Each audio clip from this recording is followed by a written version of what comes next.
Welcome है। आज हम लोग एडवर्ब के क्वेश्चन को सॉल्विंग करेंगे।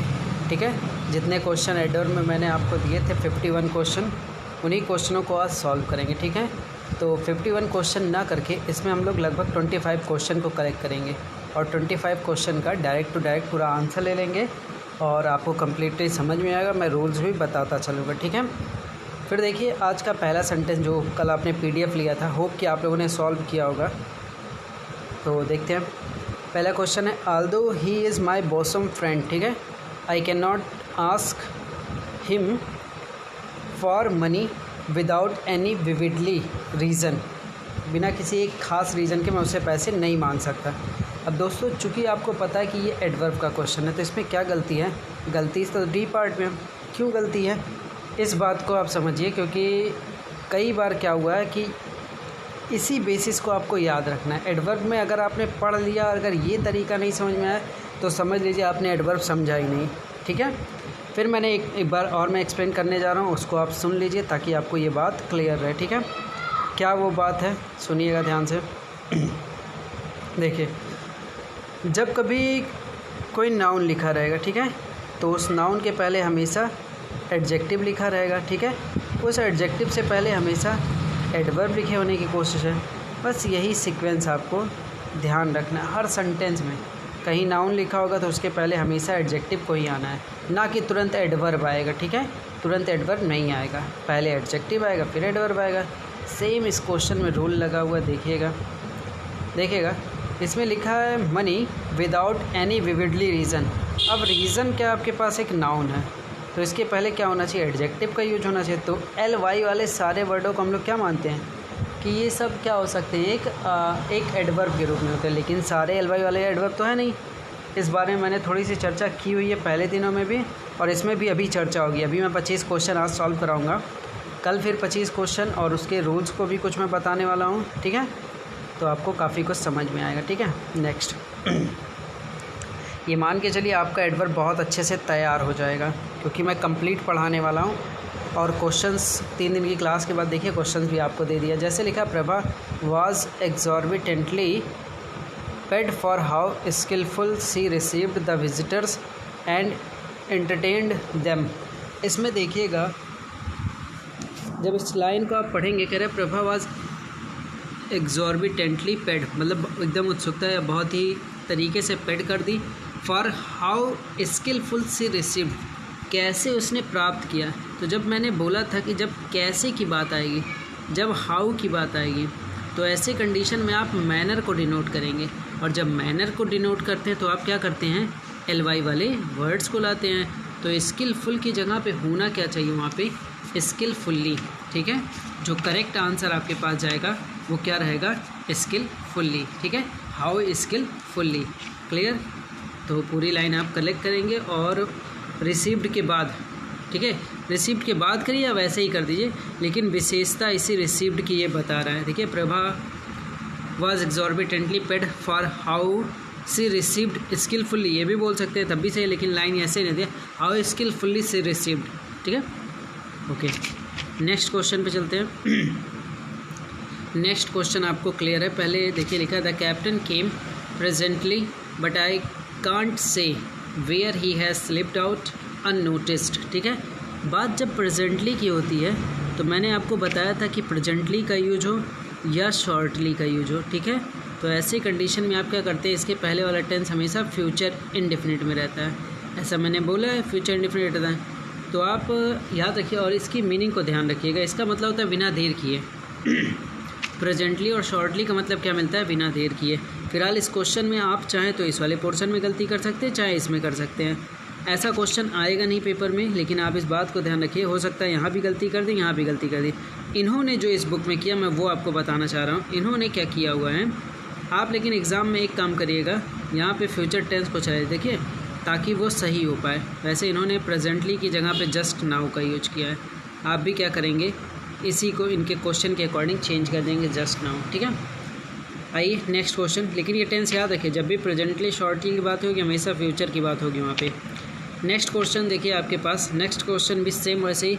देखिए लिखा है, they were exceptional good orators, so all of us listen to them very attentively, बहुत ही ध्यानपूर्वक हम उन्हें ध्यानपूर्वक, देखिए मैनर की एक बात कर रहा है, आगे ना एल वाई वाले वर्ड, तो यहाँ तो कोई गलती नहीं है, ठीक है। गलती कहाँ पे, वहाँ देखने की कोशिश करते हैं। देखिए जब आप सेंटेंस को पढ़े होंगे तो आपको एक बात फिर क्लियर करने के चलना है कि ये लिखा है नाउन, ये लिखा है एडजेक्टिव, ठीक है। एक नाउन हो गया, एक एडजेक्टिव हो गया।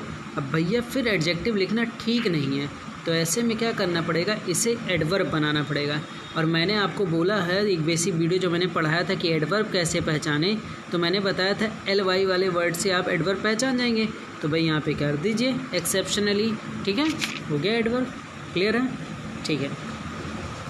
नेक्स्ट क्वेश्चन देखिए, नेक्स्ट क्वेश्चन आपके पास है, he has been trying to learn her for months but owing to his misfortune he has not still succeeded. अब आपको क्लियर हो गया होगा सेंटेंस पढ़ते हुए, मैंने स्टिल और येट का यूज बताया था, बोला कुछ था स्टिल का यूज, और आपको ये बोला गया था कि आप इसको क्या करेंगे, हमेशा पॉजिटिव में कर सकते हैं और इंट्रोगेटिव में कर सकते हैं स्टिल का यूज। लेकिन जब आप येट की बात करते हैं तो येट क्या होता है, हमेशा नेगेटिव में यूज होता है, ठीक है। ये एक बेसिक सी बात है, हमेशा नेगेटिव में यूज होता है। तो अभी आपको क्या करना है, यहाँ से स्टिल हटाना है, स्टिल को एकदम हटा दीजिए और करेंगे क्या इस क्वेश्चन में, इस हैज़ जो कि परफेक्ट टेंस है और अब तक की मीनिंग लगाना है, यहाँ नॉट लगा हुआ तो स्टिल और भी नहीं रहेगा। इन्हीं लोगों के अकॉर्डिंग यहाँ लास्ट में आप क्या कर लीजिए, येट का यूज कर लीजिए, सेंटेंस पूरा सही हो जाएगा। क्लियर हो गया होगा, और आगे बढ़ते हैं। नेक्स्ट क्वेश्चन देखिए आपके पास है 6 number, the amount which the company has paid to the dependents of the dead worker was fairly unjustified. मिल गया आंसर, डी पोर्शन में गलती, क्योंकि आपको बोला गया फेयरली क्या करता है, हमेशा गुड क्वालिटी को दिखाता है, ठीक है, गुड क्वालिटी की या पॉजिटिव की बात करता है, ठीक है। लेकिन यहाँ पे लिखा क्या है, यहाँ नेगेटिव लिखा है, अनजस्टिस लिखा है, अनजस्टिफाइड लिखा है, तो एक नेगेटिव मीनिंग है, तो एक नेगेटिव मीनिंग के नाते हम लोग क्या करेंगे, यहाँ फेयरली को चेंज कर देंगे और सही से क्या लिखेंगे, फेयरली को हटा के पूरा इस फेयरली को हटा देते हैं, यहाँ पे हम लिखेंगे रेदर का यूज, ठीक है, ताकि नेगेटिव से नेगेटिव का जोड़ा बन जाए। होप आपको ये क्वेश्चन समझ में आया होगा। नेक्स्ट देखिए, नेक्स्ट क्वेश्चन आपके पास है, he is almost quite competent for the post of manager so when give a chance he can lead the company to its goal. आपको ये बात क्लियर हो गया होगा कि क्वाइट को आपने पढ़ा हुआ है कि क्वाइट के साथ ना तो ऑल का यूज होता है, ठीक है, ना ही कोई एडवर्ब का यूज होता है। इस बात को भी ध्यान रखिए कि ऑलमोस्ट का भी यूज, ठीक है, कभी भी क्वाइट के साथ नहीं होगा, तो गलती क्या है, यहाँ पे ऑलमोस्ट नहीं होगा। ओके, नेक्स्ट क्वेश्चन देखिए, 8 नंबर पे क्वेश्चन है, लिखा है the imported articles which you sell are enough costly to allow the pocket of an ordinary man to buy them. अब क्या करना है, अब आप इनफ को जब देखेंगे तो तुरंत इनफ के नियम पे चलिए। इनफ का नियम आपको पढ़ाया था मैंने कि जब आप कभी इनफ की बात करेंगे तो इसके बाद आप चाहें तो नाउन का हमेशा यूज करेंगे, और इसके पहले क्या कर सकते हैं, या तो एडवर्ब का यूज कर लीजिए भैया, या आप क्या करिए एडजेक्टिव का यूज करिए, तो वही गलती है। कॉस्टली अगर एडवर्ब है तो आप क्या करेंगे, आर के बाद, मतलब लिखा क्या रहेगा, which you sell are costly enough. Clear, ठीक है। नेक्स्ट भी सेम बेसिस पे है। 9 नंबर क्वेश्चन लिखा था, students requested their principal to be enough kind to grant them 5,000 rupees for the reconstruction of the tennis court. अब देखिए क्या करना है, फिर आपको इनफ मिल गया, यहाँ मिल गया एडजेक्टिव। अब दोस्तों आपको क्लियर है कि एडजेक्टिव का यूज कहाँ होता है, इनफ से पहले होता है। लाइन क्या बनेगी, principal to be kind enough. Clear, बहुत अच्छे। नेक्स्ट पे बढ़ते हैं दोस्तों, 10 नंबर क्वेश्चन देखिए, काफ़ी अच्छे क्वेश्चन है, आपको बहुत कुछ दे के जाएंगे। लिखा, I met Neetu about 2 years ago, ठीक है, and have remember her ever since.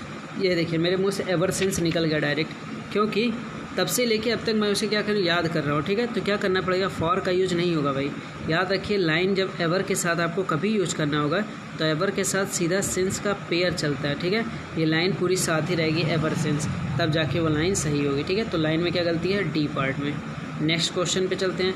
Next question देखिए, his essay was unmatched so he was awarded the best prize in the form of a shield made of silver and enamelled with some precious stones.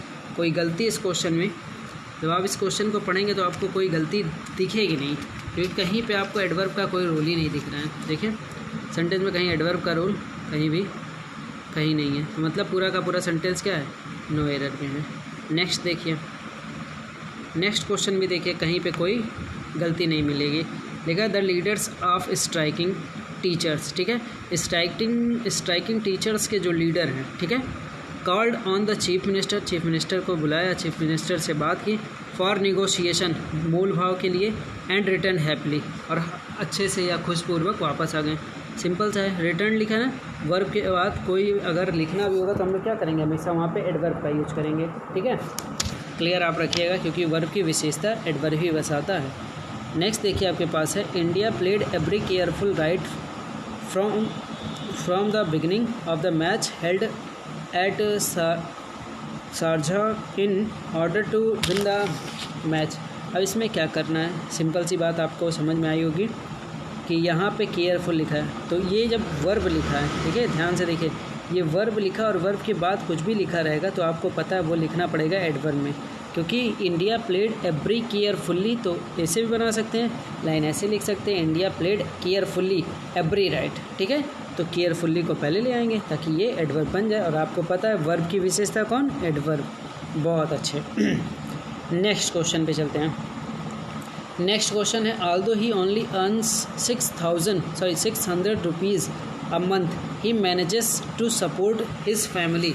और इसमें देखिए 14 number question आप पढ़े होंगे, तो आपको 14 number question में कोई फॉल्ट मिलेगा, ठीक है, फॉल्ट क्या मिलेगा या गलती क्या मिलेगी, आप इसको समझते चलिएगा। ये मैं रूल्स आपको क्लियर कर रहा हूँ कि ओनली का बहुत बड़ा रूल क्या है, ओनली क्या करता है, उस जगह पे यूज होता है जिसकी आपको विशेषता, ठीक है, जिसकी आपको विशेषता बतानी हो, ठीक है, जिसकी आपको विशेषता बतानी हो या जिसको एम्फेसाइज करना, जिस वर्ड को, उसी के लिए ओनली का यूज होता है।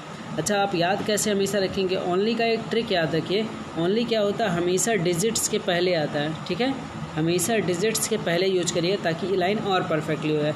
तो दो बातें याद रखना है कि विशेषता बताता है उस पर्टिकुलर सेंटेंस में उस चीज़ की जिसकी बात हो रही है, दूसरा सब में क्या रहता है, एक नंबर दिया रहता है, एक संख्या दी जाती है, उस संख्या के पहले हम लोग क्या करते हैं, ओनली का यूज करते हैं। तो करना क्या रहेगा, ऑल्दो ही अर्न्स ओनली 600 पता नहीं क्यों आ रहा है, ठीक है, ओनली यहाँ पे आ जाएगा 600 रुपीज़, ठीक है। नेक्स्ट देखिए 15 number question, only by talking to the officers concern they will make out the hidden implication of the agreement. अब 15 नंबर क्वेश्चन में देखिए क्या है, 15 नंबर क्वेश्चन को फिर देखिए, ओनली का use, only by talking, talking किससे भाई बात कर रहे थे, बात तो कर रहे थे किससे, तो उसी को आप स्पेसिफाई करेंगे या कह सकते हैं उसी को फोर्सली एम्फेसाइज करेंगे। तो लाइन क्या बनेंगे, by talking only to, clear, by talking only to, बहुत अच्छा। नेक्स्ट लाइन देखिए 16 नंबर क्वेश्चन में, 16 नंबर क्वेश्चन में लिखा है, all of them will execute the plan so skilfully that their officer will feel surprised. तो 16 नंबर क्वेश्चन में कोई गलती नहीं है, ठीक है, सो स्किलफुली लाइन ठीक है। 17 नंबर में, I came across her in Delhi last month and invited her to come Patna.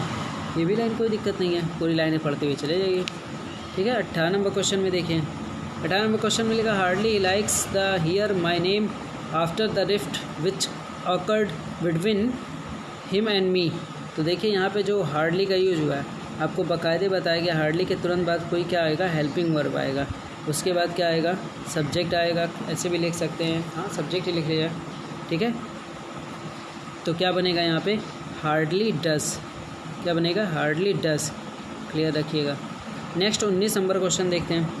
19 number question में देखिए लिखा है, this room is very oblique करके ब्यूटीफुल है but too much small to accommodate all of you, ठीक है। तो टू मच का आपको पता है, टू मच के बाद हमेशा नाउन का यूज होता है, और मच टू के बाद, इस बात क्या देखिए, मच टू के बाद क्या होता है, सॉरी, टू मच के बाद हमेशा नाउन का यूज होगा, मच टू के पहले क्या होगा, हमेशा आप मच टू के पहले एडजेक्टिव का यूज कर लेंगे, ठीक है, मच टू के पहले आप क्या करेंगे, एडजेक्टिव का यूज करेंगे। अब दोस्तों बात आती है कि इसमें गलती क्या है, तो गलती को पकड़िएगा 19 नंबर क्वेश्चन में। 19 नंबर क्वेश्चन में आप क्या करेंगे, इनके अकॉर्डिंग जैसे पॉजिटिव निगेटिव क्वालिटी रहेगा उन्हीं के अकॉर्डिंग ये मच टू मच चेंज होगा। तो यहाँ small to accommodate all of you, ऐसी कुछ लाइनें लिखी 19 नंबर क्वेश्चन में। तो आप क्या करेंगे ऐसे कंडीशन में, ऐसे में क्वेश्चन ये जो बना हुआ है टू मच, इसको आप सही करेंगे, ठीक है। स्मॉल यहाँ लिखा है, यहाँ टू मच लिखा, वहाँ मच टू करना पड़ेगा, क्योंकि मच टू के बाद ही एडजेक्टिव आता है। मच टू के बाद ही क्या होता है, एडजेक्टिव आता है। क्लियर, बहुत अच्छा। 20 नंबर क्वेश्चन, 20 नंबर क्वेश्चन में लिखा है he was fortunately not present on the return when the bomb exploded. अब इस सेंटेंस में मैंने पहले ही चर्चा किया था कि फॉर्चुनेटली हो, फ्रैंकली हो, ठीक है, या किसी भी टाइप का आप जो शब्द बनाते हैं, किसी भी टाइप का ऐसे कहेंगे। फॉर्चुनेटली हो, फिर आपके पास आ जाए अनफॉर्चुनेटली हो, फ्रैंकली हो, इन सारे शब्दों का यूज इस तरीके से करते हैं। या तो शुरुआत में कर लीजिए, मोस्टली शुरू में ही किया जाता है, या तो आखिरी में कर लीजिए। शुरू में इसलिए क्योंकि वो पूरे सेंटेंस की विशेषता पहले ही क्लियर कर देता है। तो पूरे सेंटेंस की अगर आपको विशेषता चाहिए तो पहले ही उस एडवर्ब को यूज करिए। तो ऐसे कंडीशन में पहले ही सेंटेंस को, और ये क्या होगा, इस फॉर्चुनेटली वाले शब्द को हम लोग क्या करेंगे, इसको हम शुरू में ले आएंगे। तो हो जाएगी क्या line, fortunately he was not present, ठीक है, बहुत अच्छे। 21 नंबर क्वेश्चन पे आ गए हम लोग। 21 नंबर क्वेश्चन देखिएगा, लिखा है my brother does not know to make friends so he leads. Simple था ना, माई फ्रेंड या my brother does not know. अब इसी नो के बीच में हाउ टू का यूज होगा। हाउ टू मेक, कैसे दोस्त बनाए, so he leads alone life, इसीलिए वो अकेले रहता है। नेक्स्ट क्वेश्चन देखिए, I like the opportune moment where the workers provide their might to take on the company and camera and victorious, ठीक है। तो 22 नंबर क्वेश्चन में क्या करेंगे, 22 नंबर क्वेश्चन में जहाँ वेयर का आप यूज किए हैं, साफ थोड़ा देखते हैं, जहाँ आपने वेयर का यूज किया है उसी को आपको सही करना है। वेयर का यूज क्यों गलत हुआ है उसको भी समझते हैं। वेयर क्या करता है भैया, एक प्लेस को बताता है, वेयर एक प्लेस को बताता है। जबकि जब आप व्हेन की बात करते हैं, कब, जब आप व्हेन की बात करते हैं 22 नंबर क्वेश्चन में, ठीक है, और तो कब की बात कर रहा है कि अपॉर्चून मोमेंट की बात कर रहा है, इस पल की बात कर रहा है। तो ऐसे कंडीशन में आप क्या करेंगे, वहाँ पे आप यूज करेंगे व्हेन का। बहुत अच्छे, हो सकता है आपको ये भी समझ में आ गया हो। 23 नंबर क्वेश्चन पे आइए, 25 नंबर के क्वेश्चन के करीब पे हम लोग हैं, ठीक है। 23 नंबर क्वेश्चन देखिए, he was very tired of work, ठीक है, so he said that he was sorry to accompany us. अब इसमें कोई गलती है कि नहीं 23 नंबर क्वेश्चन में, वो आप लोग बताइए। 23 नंबर क्वेश्चन में क्यों नहीं गलती है भैया, क्योंकि हमने तो ये पढ़ा है कि जब मच की आप बात करोगे तो हमेशा ईडी फॉर्म ईएन फॉर्म चलेगा, ठीक है। जब आप वेरी की बात करते हो भैया, तो वेरी के बाद क्या होता है, हमेशा आईएनजी का फॉर्म चलता है, ठीक है। जब वेरी की आप बात करते हैं तो आईएनजी का फॉर्म चलता है। तो ये बातें तो आपको क्लियर थी, लेकिन मैंने क्या किया था, मैंने आपको एक एक्सेप्शन पढ़ाया था कुछ वर्डों के साथ, उनके साथ क्या होता है, वेरी का ऐड होना सही माना जाता है। तो ऐसे कंडीशन में क्वेश्चन में क्या है, ये टायर्ड जो लिखा है ना, टायर्ड, ये टायर्ड ही वेरी के साथ लिंक है, और यहाँ ईडी फॉर्म चल रहा है, इसका मतलब नो एरर है, ठीक है, बहुत अच्छे। 24 नंबर क्वेश्चन देख लीजिए, 24 में लिखा है he is a linguist and always tries to make his student pronounce a word correctly. तो 24 नंबर क्वेश्चन में एक बात याद रखिए, जब कार्य परिणाम की आप बात करते हैं तो ऐसे कंडीशन में देखिए यहाँ पे क्या गलती हो सकती है 24 नंबर क्वेश्चन में, ठीक है। यहाँ पे जो एंड की बात हो रही है, यहाँ सो का यूज करिए, क्योंकि अगर एंड है तो वो हिंदी देखिए, ही इज़ अ लिंग्विस्ट एंड, वह मतलब एक भाषा की अच्छी जानकार है, और ऑलवेज ट्राइज टू, और हमेशा कोशिश करती है, his student pronounce a correct well, वह भी ठीक है। लेकिन लाइन को आप यहाँ यूज करेंगे एंड की जगह पे सो, ही इज़ अ लिंग्विस्टिक, ठीक है, वह क्या है, एक लिंग्विस्टिक है। फिर हमने क्या बोला था इसमें, एंड की जगह पे सो, इसलिए हम लोग क्या करेंगे, वहाँ पे सो का यूज करेंगे ताकि ये सेंटेंस प्रॉपर हो जाए, ठीक है। नेक्स्ट देखिए, लास्ट क्वेश्चन आज का देखिए, मिलेंगे कल फिर वीडियो में, ठीक है। लिखा है बीइंग मच कंटेंटेड, तो आपको पता है मच का यूज होगा नहीं, भले वो नियम बेसिक चलता है। क्यों ऐसा नहीं हो रहा भैया, क्यों ऐसा नहीं हो रहा 25 नंबर क्वेश्चन में, तो आपको ये बात क्लियर हो गई होगी कि 25 नंबर क्वेश्चन में जब हम लोग ऐसा करते हैं तो हमारे पास एक नियम रहता है कि ये एक्सेप्शन भी है, ठीक है। कौन कौन से वर्ड एक्सेप्शन में थे, सरप्राइज्ड वगैरह, कौन कौन से ऑप्शन में क्या थे एक्सेप्शन, ट्राइड था, जैसे हम टायर्ड बोल रहे हैं, डिजेक्टेड बोल रहे हैं, कंटेंटेड बोल रहे हैं, ड्रंक बोल रहे हैं, ये सारे लोग क्या हैं, पिए हुए हैं। ड्रंक क्या होगा, पिए हुए हैं। अच्छा, काफ़ी नींद आ रही है लाइनें बोलते बोलते। फिलहाल आप क्लियर रखेंगे कि मच कंटेंटेड नहीं सही होगा। भले ही ईडी फॉर्म चलता है, ठीक है, भले ही ईडी फॉर्म चलता है मच के साथ, लेकिन ये एक्सेप्शन है, इसीलिए मच की जगह पे आप क्या करेंगे, हमेशा वेरी का यूज़ करेंगे कंटेंटेड के साथ। तो दोस्तों आज 25 क्वेश्चन यहीं पे है, कल मिलेंगे नेक्स्ट कुछ काम से, ठीक है।